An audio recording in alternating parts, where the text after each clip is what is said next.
ته د لکه څنګه چې ما مخکې مې یاده کړه د لرو لارو څخه هم مېلمانه راغلي دي. ډېر محترم مبارز ورور د پی ټي ایم اروپا کوډینیټر ښاغلی ملک بازی صاحب هم تشریف لري چې د بلجیم څخه تشریف راوړی ده. هغه راغواړم دریځ ته چې خپله وینا تاسو سره شریک کړي. ښاغلی ملک بازی صاحب. بسم الله الرحمن الرحیم.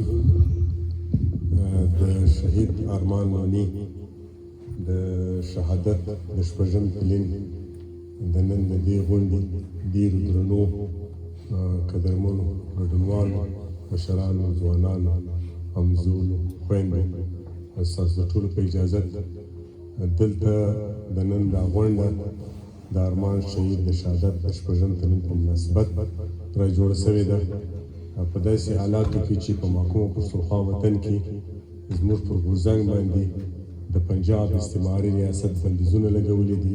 زموږ غورځنګ ممنوع اکټیویټي اعلان کړی دی. زموږ په غورځنګ باندې یو اپریشن روان کړی دی.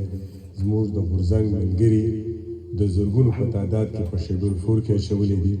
شیډول 4 معنا چې د به شناختي کارت بند وي، د به بینک کارت بند وي، د به پاسپورټ بند وي، د به جایداد د نه جایداد خرڅولی سي، نه په جایداد باندې کار لودلی سي. یعنې زموږ د غورځنګ ملګري داسې حالت سره مخامخ کړي دي. سیاسي اکټیویټیان نسي کولی، د یوې ولسوالۍ بلې ولسوالۍ ته نسي تللی. که دی ځي نو بیا به پر دې باندې فایرونه کېږي او په هر وخت یې نیولی هم سي.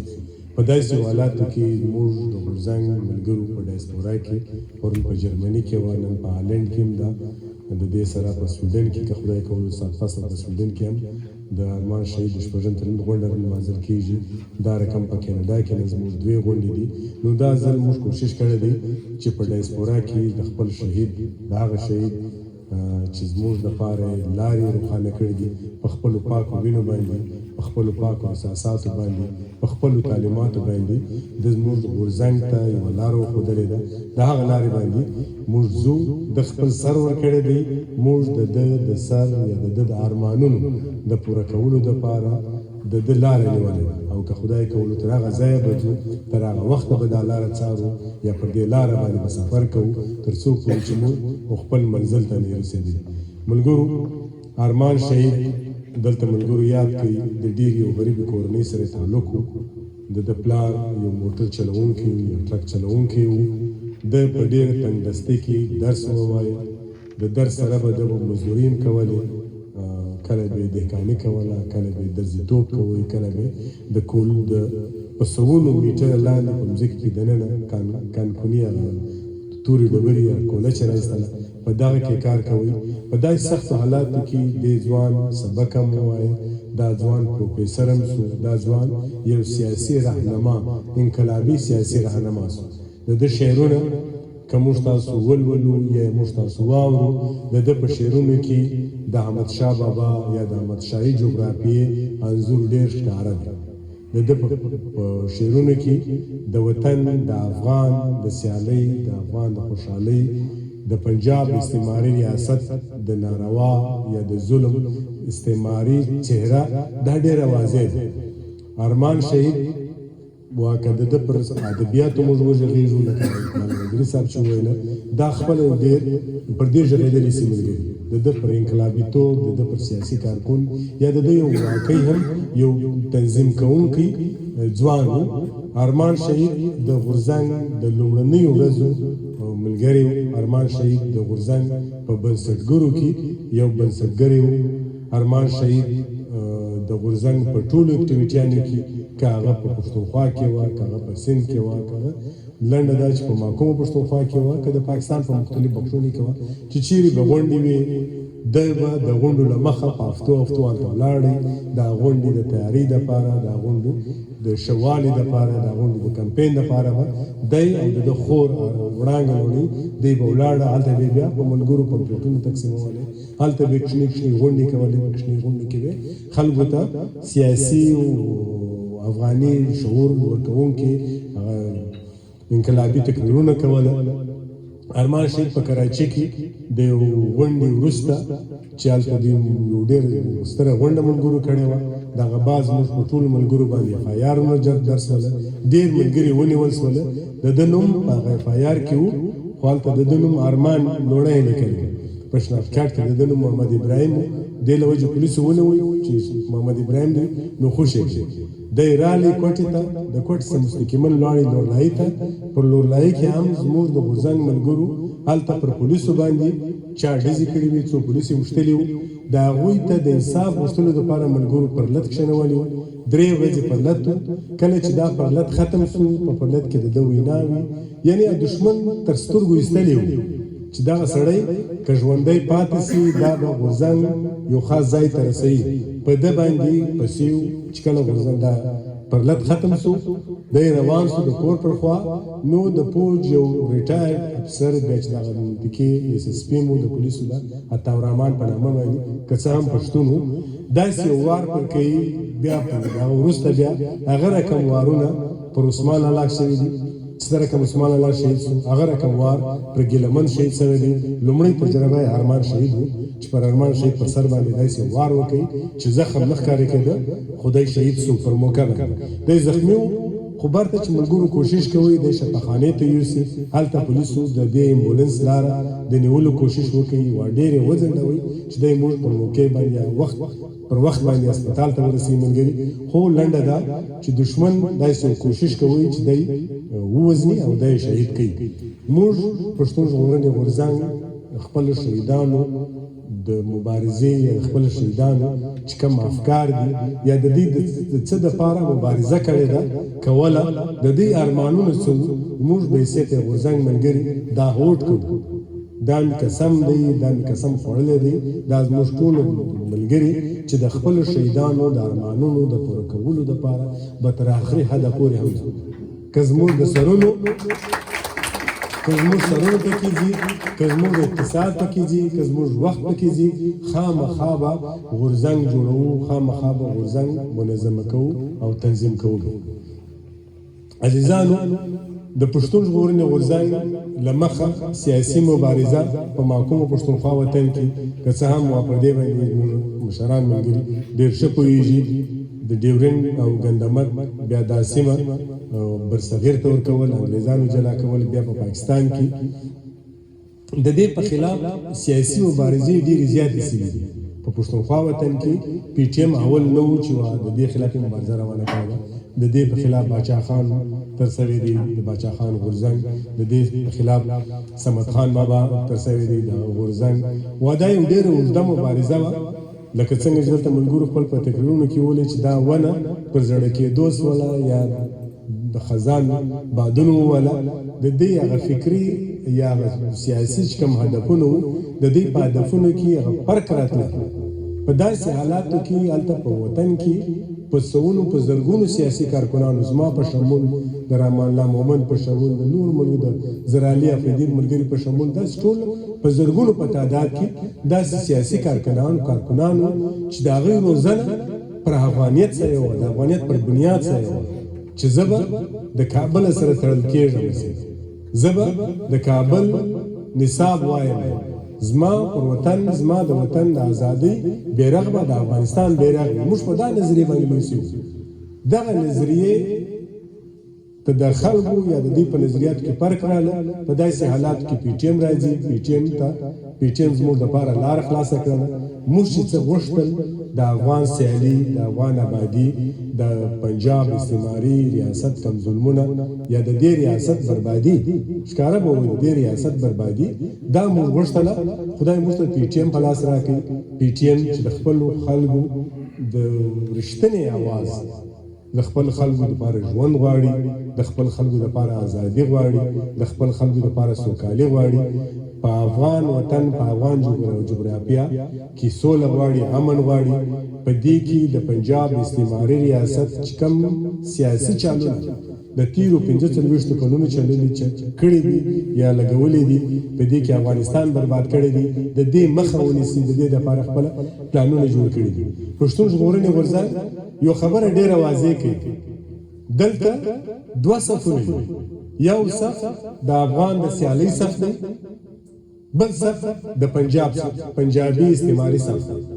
چې د افغان د بربادۍ لپاره جنګ کوي تیر ورځ مشر په یوه وینا کې وویله چې پنجاب هېڅکله هم جوړ کابل نه غواړي. دا د پنجاب د فوجونو پخواني برګیډیران کرنلان دا تاسو دې کتابونه لوستی سئ. برګیډیر یوسف چې د بیر ټریپ په نامه یو کتاب دی په شکست روس په پښتو کې بیا ترجمه شوی دی. په هغه کې دی دا وایي چې اختر عبدالرحمن تر ټولو دنیا لویه فارموله دا وه چې کابل مست دی بان پر کابل باندې به خامخا اور بلوي. کابل یو ډیلیمو ده چې هغه ټول افغانستان او ټول جهان په خطه کې ومحکومو قومونو ته رڼا ورکوي. کابل ونیسي، کابل ونړوي، کابل مضبوطیت ته مه پرېږدئ. دا د پنجابي استعماري ریاست سیاست دی.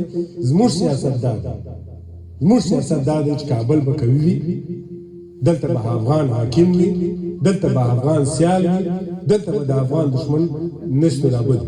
دا دوه سیاستونه دي. د دې دوه سیاستونو په منځ کې بل هیڅ شی نه ځایېږي، بل هیڅ شی نه ځایېږي. پاکستان زموږ هېواد نه دی، موږ په پاکستان کې محکومه یو.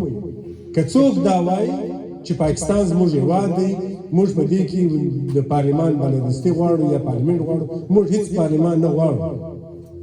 موږ مبارزه د پارلمنټ نه ده، زموږ مبارزه د پښتنو ازادي ده، د پښتنو سیالي ده.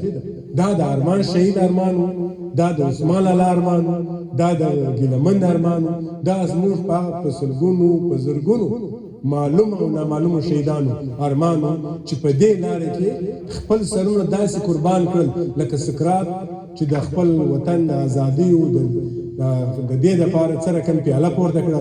زموږ ملګرو په داسې ورین تندي باندې خپل مرګونه قبول کړل. ارمان شهید خپل شعرونو کې ښکاره ویلي دي چې زما د بچو غم به خورې، زه ځم پرې کوم ازغن تار ما احتجاج کړی دی. هغه په دې پوهېدی چې زما په دې خبرو زما پر دې سیاست باندې وژني. هغه دا کار وکړي. ګیلمن شهید پر دې خبره پوهېدی چې ما به وژني. په خپل ژوند کې د خپل مرګ شعرونه ویلي دي. عثمان الله خپل په ژوند کې په دې پوهېدی چې ما به وژني. زموږ هغه سپېڅلي شهیدان چې د دې مور وطن، د دې مور وطن د دفاع په خاطر، د دې مور وطن د ازادۍ په خاطر چې څه رقم په جرأت باندې د خپل ژوند تر ټولو ګران شی د خپل سر د دې قرباني ورکړې ده. موږ د دې کاروان عسکر یو. موږ به که خدای کولو دا کاروان منظمه کوو بیا خامخا بیا خپل هدف ته رسوو. عزیزانو، یوه خبره ډېره ښکاره کوم، خپله خبرې را لنډوم. پښتون ژغورنې غورځنګ په دې خطه کې د مزاحمت د سیاست یو داسې کر وکړي په مځکو باندې چې نن موږ تاسو وینو چې د پی ټي ایم د سیاست د څخه چې کوم دغه اخیستل شوی د بلوچانو د مارنګ بلوچ په نامه باندې داسې یو غورځنګ راپورته کوي. نن په سندیانو کې داسې یو ځای ټوک کېږي چې دا موږ د غورځنګ د پی ټي ایم په شان باندې سیاست وکړو. نن په کشمیریانو کې دغه شی راپورته کېږي چې موږ د غورځنګ د پی ټي ایم په شان مزاحمتي سیاست وکړو. نو ته چې د پنجاب او هغه پنجاب ته چې زما جوړ ریاست یې رانړولی دی، زما جوړه ارمي یې رانړولی دی، زما ټول سیسټم یې راوران کړی دی، د هغه وحشي پنجاب وغاړې ته تا لاس ورچولی دی. هغه پنجابي استعماري ریاست اسټبلیشمنټ ته د هغه غاړې ته تا لاس ورچولی دی. هغه تا پر قراره نه لګي. هغه په پښتونخوا کې پر پی ټي ایم باندې پابندي لګوي په دې خاطر چې په پی ټي ایم ختم شي.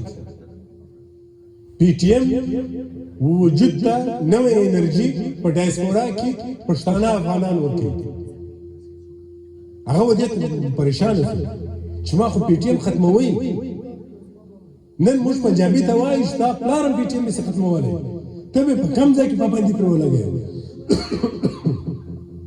ته به په پښتونخوا کې پرې ولګوې، ته په کینیډا کې پرې لګولی سي، ته په امریکا کې پرې لګولی سي، ته په اروپا په مختلفو هېوادونو کې پرې لګولی سي، نه یې پرې لګولی. پښتون ژغورنې غورځنګ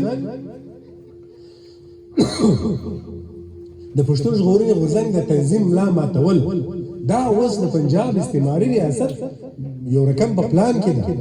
دا د تګلاره ده چې څه رقم په پی ټی ایم کې اختلافات راولو، څه رقم د پی ټی ایم تنظیم خراب کړو. زموږ ځینې ملګري په دې پوهېږي او ځینې نه پوهېږي. په ناګهاني توګه پی ټی ایم مشر هم دا خبره کوي. زموږ په پښتونخوا کې د پی ټی ایم هر ملګری دا خبره ډېره ښکاره کوي چې د ډایسپورا پی ټی ایم موږ ته ډېرې قوي انرژیانې راکړي دي او پنجاب هم په دې پوهېږي. هغه غواړي دا چې دلته په ډایسپورا کې غورځنګ کمزوري کې زموږ تر منځونو داسې یو شی راولي. موږ باید پر ټولو ملګرو غږ کړو چې راسئ د کام د سیالۍ د آبادۍ د سوکالۍ دپاره د خپل دشمن د بربادۍ د خپل دشمن د نابودۍ دپاره راسئ سره یو سو. دا غورځنګ داسې کوي کو په ټوله نړۍ کې چې چیرې مشر منظور احمد پښتون غږ وکړي هغه رقم موږ احتجاجونه وکولی شو. موږ په راتلونکي کې په ایډوکیسي کمیټې کې داسې یو پلان لرو که خدای کولو د زموږ څومره ظلمونه پنجابي استعماري ریاست ترسره کړي دي دغه ټوله راټولوو، یو قوي دوسیه جوړوو او دا دوسیه به په آی سی سی کې منتخب کوو. دا دوسیه به د ملګرو ملتونو دفتر ته وړو. د دې دپاره موږ پکار دی په راتلونکي وختونو کې پلان جوړ کړو چې څه رقم موږ وکیلانو سره خبره وکړو، د لوی وکیلانو سره خبره وکړو چې واقعي زموږ کیس هلته یوسي. نو موږ په دې باندې انشاءالله کار روان کړی دی. پر نورو بخشونو کې هم کار روان کړی دی.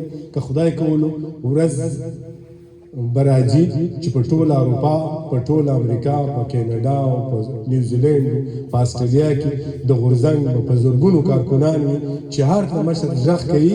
بیا به که خدای کولو په ټوله نړۍ کې ټوله پښتانه افغانان راوځي او په خپل د مشر پر غږ باندې به لبیک وایي. د خپل شهیدانو ته یو ځل بیا د عقیدت ګلونه وړاندې کوم. ستاسو کور ودان ډېره مننه.